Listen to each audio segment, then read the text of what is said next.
Hey guys, so I want y'all to sit with me as I take this wig off of my head. Kind of don't want to, but I need to take it off because my scalp is itching like crazy. And as I take this off, I want to talk to you guys about seborrheic dermatitis, which is something that I have, and why y'all see me go through so many different hairstyles. But this video is mainly going to be about maintaining your hair as a black woman traveling abroad, especially with seborrheic dermatitis, natural hairstyles, whatever it is that you may have. I will cover what it's like going through all that. So I think I have a couple of strings in here. I'm gonna have to cut those. All right, so let's get into it. I had to have my mom come and help me cut some of the string because they didn't glue this wig down. They put some string in it in a couple of places to hold it down, which didn't help because it just completely shifted. Anyway, let's start postpartum, because I had baby Elijah in January 2024. When I was pregnant with him, I cut my locks. I had my natural hair, natural locks for 5 years. And going through postpartum depression, I ended up cutting my locks completely off. Well, I cut them short, and then I combed them out. So I had like a big old fro of my natural hair. It was freaking gorgeous. And then after having to try to find someone in the Savannah area to do my hair for me, I kept running into a lot of stylists who didn't know what they were doing until I found one. She was freaking amazing. TK, I love her to death. But it was time for me to start back traveling, and I know that whenever I'm on the road, I like to just be able to do my hair myself, because trying to find stylists in different countries is very exhausting.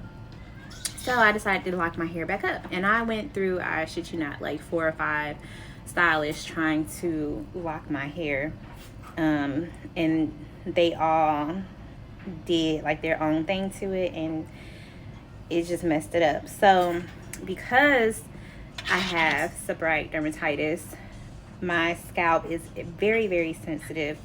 So when I first started my locks over 7 years ago, I started off with lock extensions, and I absolutely love lock extensions. I started off with lock extensions the second time around, and my scalp did not respond well to it this time around. I'm assuming just all the tension on my scalp and then the fake hair in my head, my scalp was on fire. It was itching really bad, so I had to take it out. So I've been through, I would say like 2 rounds of lock extensions already in the past couple of years. And then I decided to go with just my natural hair for a little while, so it was nice and long. And then I decided to go with like a short haircut, right? Like I relaxed it a little bit. Did I relax it? I think I relaxed it for a little bit. But since being in Albania, I came to Albania with lock extensions, and I heard from a travel buddy of an African hair salon here. So I was super excited about that. And some of my lock extensions were already slipping. They were already coming out. So I went there for the first time, and she reattached some of my locks. After I left my hair appointment, like 3 of my locks slipped right back out that night, after I had been there for hours. And as the week went on, more and more came out, more than what originally was missing. So that was very frustrating in itself. And she interlocked my locks really tight, and I kept telling her that it was too tight because, of course, with my scalp condition, I'm going to be in extreme pain for a long time. It's not something that I can just get over. So sure enough, I was like, okay, I'm not going back to this place. And I've heard a lot of bad things about this salon outside of the recommendation that I got from that one person. So I said, okay, I don't think I'm gonna go back to get my locks redone. So I was able to find someone else here who's freaking amazing. I love her death, personality, A1, everything. She was able to reattach my locks the right way. And then my hair, my real hair, started to thin. I think it's because of the medication that I was on. So I ended up having to take out my locks anyway. After all that, I still had to take out my locks just to kind of treat my hair and let it recover. And now I'm just rocking a little fro. So my natural hair, my natural afro. But to me, I think it's like very, very dry.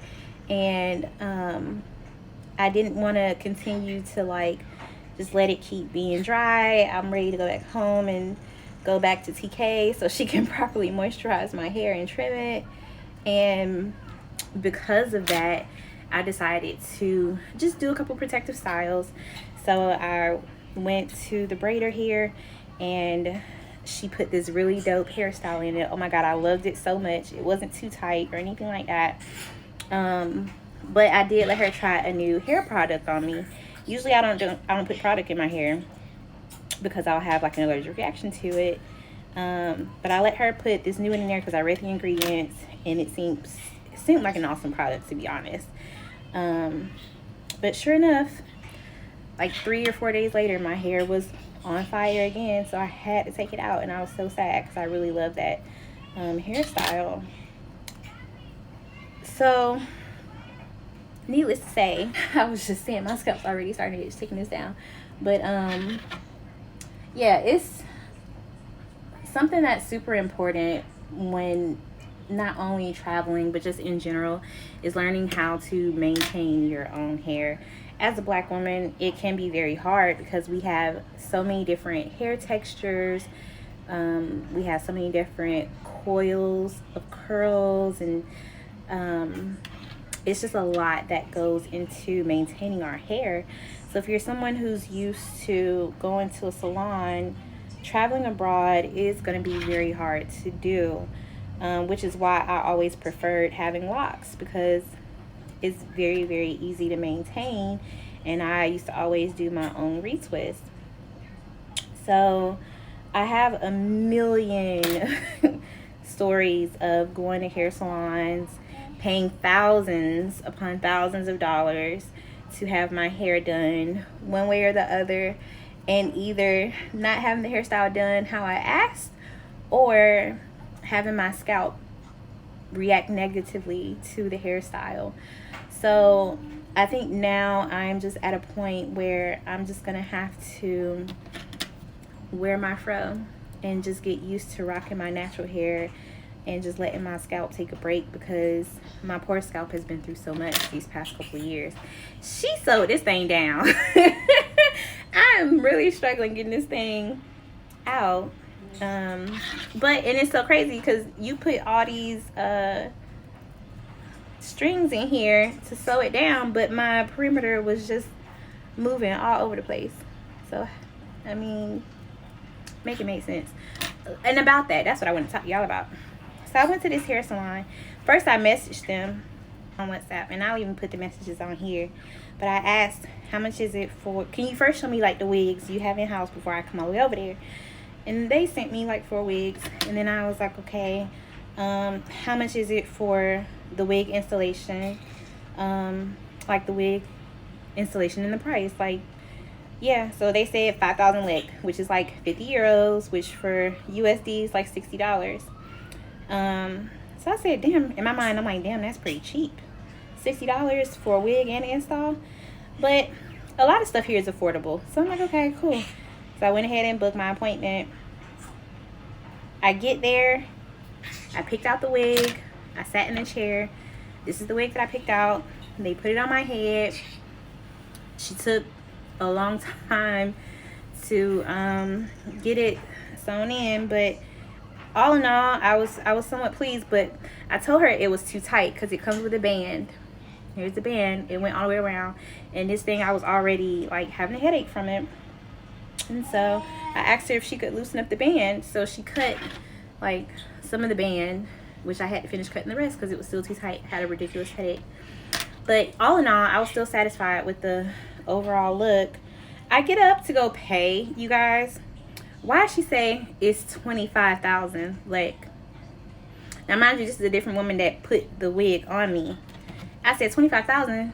I showed her the message. I said I was quoted $5,000. Like, she said, oh no, that's just the wig installation if you brought the wig yourself. So I said to her, I said, well, that's crazy because I never said I was bringing the wig myself. That's why I asked you guys what kind of wigs y'all had in house, right? Common sense, right? And so I was tired and just over it because it was a really long day. That was the day I went to my cooking class. That was fun. But I was like, you know what? It's been a long day. I'm gonna go ahead and pay it, and then I'm gonna just deal with this later. So I went ahead and paid, and you know, as I'm on the bus back to my apartment, I'm just getting more and more upset because I went back and I read the message, and she very clearly quoted me 5,000 lek.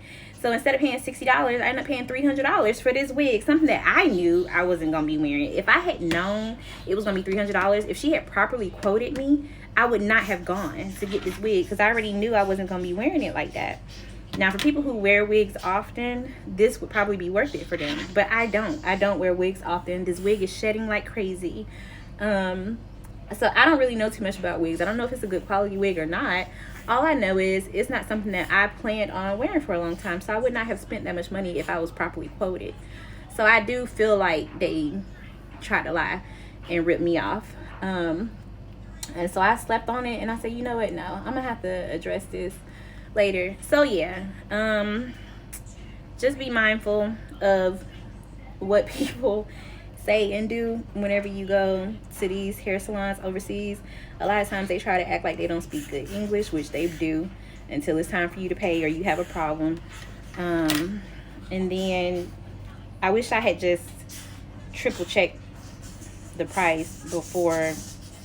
But you sat there, you put me in that chair, you let me pick out a wig, you put me in that chair, put the wig on my head, knowing you quoted me 5,000 lek, and then waited until my hair was completely done to tell me then it was 25,000. Because you know I'm not going to just up and leave and not pay.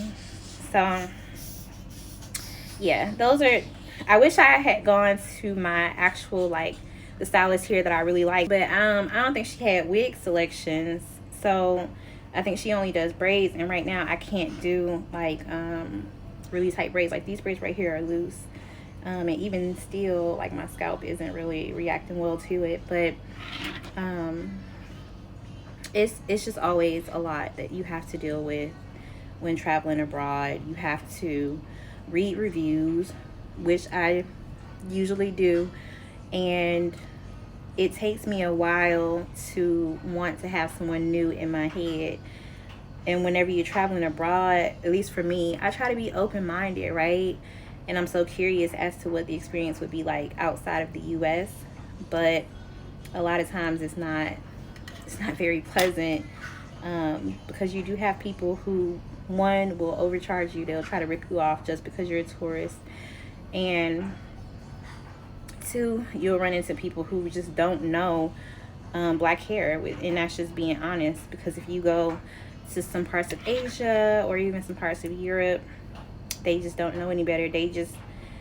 They'll apply a lot of heat damage. They don't know too much about that, or they'll put a whole bunch of oils on your hair or a bunch of gel just to make the style look better.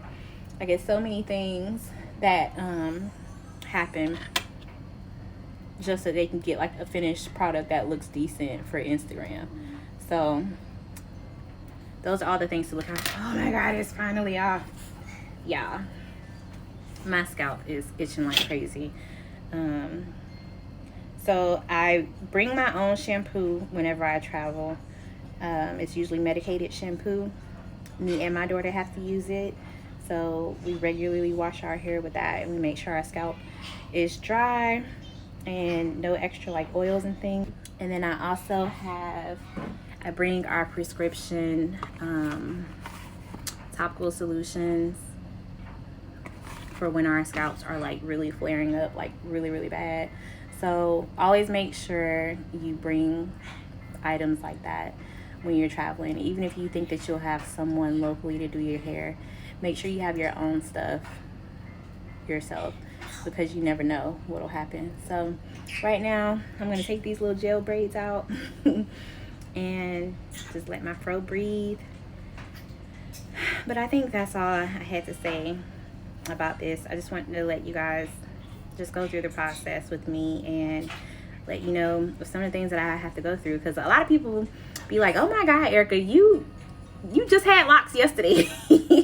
Like, how you got straight long hair today and then tomorrow you about to have an afro and then next day you gonna have braids? This is why, because my scalp is just, it just does its own thing now. It didn't used to be this sensitive, and I think it's gotten worse just with life changes. After I had Elijah, I feel like it got a lot worse. So I'm relearning my hair and my scalp, and I'm learning what I can and can't do to my hair, and that's why you guys are seeing me experiment so much with it. And if you come on here one day and you just see that I'm bald-headed, it's just because I got tired of doing this shit. And I just cut my hair, and I do not mind cutting my hair and starting over. See how I'm scratching my hair right now? I shouldn't even be doing that, but it's just itching so bad. So I'm gonna have to wash it, because I think she ended up putting like a little bit of foam. She put something, some type of oil. She put a little bit, but it wasn't much, but she still put oil on there, and I didn't notice it until she had already got started. So I'm gonna have to wash that out. But yeah, those are real life stresses of being a Black woman abroad, trying to maintain your hair, whether it's natural or not, and being scammed by some people or running into some beautiful people with amazing personalities. It's always an amazing learning lesson, a lesson to learn, and that's all. I'm gonna let y'all go, or I'm gonna let myself go, because my scalp is just driving me insane. Every time I have to take a break, I'm like in the background. But if y'all have any questions or anything, just let me know. But for now, thanks for joining my TED Talk. Bye.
He's a water baby. He loves water. One more.